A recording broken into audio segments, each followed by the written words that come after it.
Today I started installing the Kippers Fabricating KFI. The hitch. I like the hitch. It's well made. You know, it looks strong. A lot better than that little flimsy piece of junk that was under it. Now, I had the roll bar that attached to the rear bumper. That made it a problem.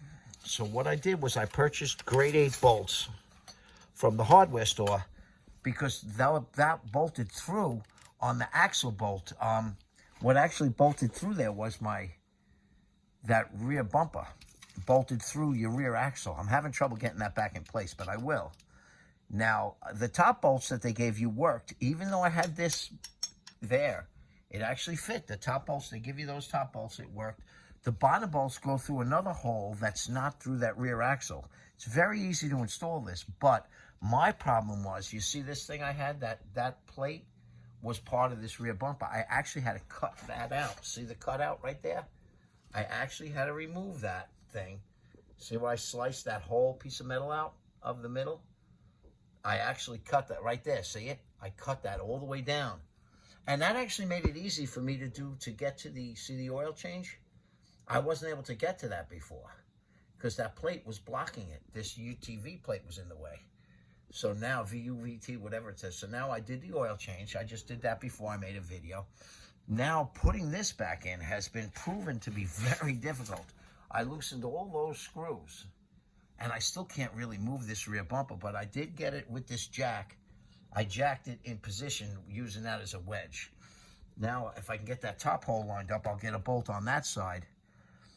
And getting these bottom bolts through, I may not get. Let's see if I can line this camera up for you guys. Now, I may not get the way I line up my cameras. I put a drill here, and I kind of hope it stays and doesn't move too much. Yeah, you probably got a pretty okay view. Now, you know, I hope that I could get this bolt through that top one. I may have to take the jack down and go on the other side. I do. This one's, well, you know what? Let's make that one a little bit tighter. They were 13s, by the way.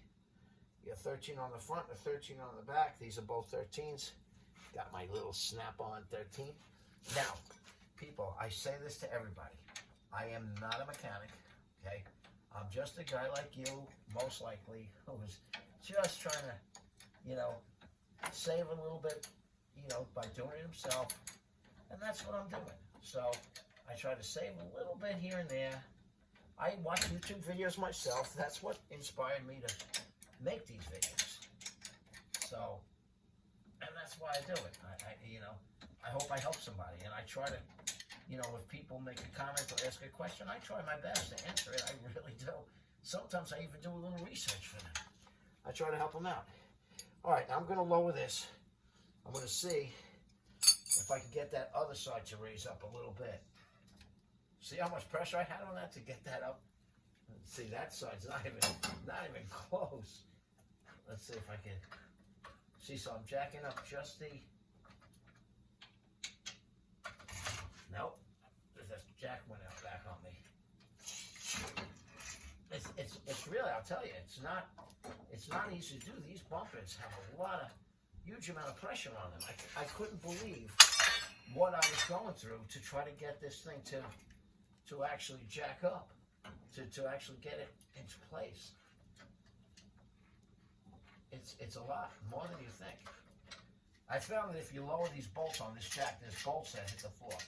You lower them, it helps you from, it digs in a little bit, it won't slide back as much. Can't even see it.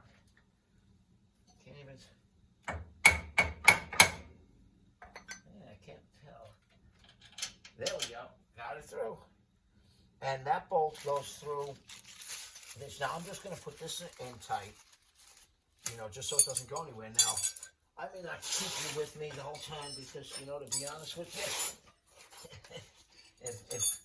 if this thing, you know, I mean, it's hard to get the axle bolts back through. I mean, not the axle bolts, the lower control arm. Those bolts came out, and you know, I bought longer ones because I didn't want to play around with it. You know, I didn't want to take a risk with shorter control them. So I went a half an inch longer, to make up for the hitch and the bumper. Whoever put this rear bumper on did not change those bolts for longer ones. And they were already, only half the bolt was catching. So I was like, I am not going to play games. So I bought grade 8. I don't know what it should be. But it turned out to be 10 millimeter by 125 thread, something like that. 125 fine thread. Something like that. That's nice and tight. Okay, now I can take this out of the way. Now, you know, everything looks done except for these axle bolts. But I love this hitch. That's a nice solid hitch. I'm doing it because Halloween is right around the corner, Halloween 2021. And I'm going to make a Halloween cart, and we usually have 15 or 20 people on it. And but there's the hitch. I like it much better. Now all I got to do is get that. You can see the axle not lined up. See how far out that is? I'm going to try to see if I can get it to go straight with a screwdriver. Now that other hole is where the other hitch bolt's going to go. And that goes in there. Right through there. You can see it. And that's an easy one. So that's easy. But this one was for my bumper. If I didn't have the bumper, I wouldn't have to do any of this.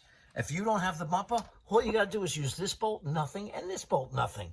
You're not using any of these axle bolts, so don't be scared of it. It would have taken me literally 15 minutes to put this thing on. But because I had to cut that metal out of the way and I had to do this and that, but I'm really happy I did. So my review of this hitch is, I think it's going to be fantastic compared to what I had. Look at the difference. Look, here you go. There's your little thing down there. There's a man's hitch right there. So now I'll be a little more confident. So, all right, I'm not gonna keep you just to put these last 2 bolts in. It's a nothing thing, but you get the gist of it. I'm happy with it. And there's my angle drive fluid. If you look at my previous video for changing the rear end diff, that's the fluid I put in there, and I showed you how to do that. I got my other fluids there in the filter. I'll be doing other videos on that stuff. So do me a favor, subscribe. It helps me out. You never know what you're going to see. Up there is a Viper sitting up there on the lift. Sometimes you might see me race it. You never know what it is. So, you know, I'm also a ham guy. You might see ham radio stuff. You never know. All right, take care.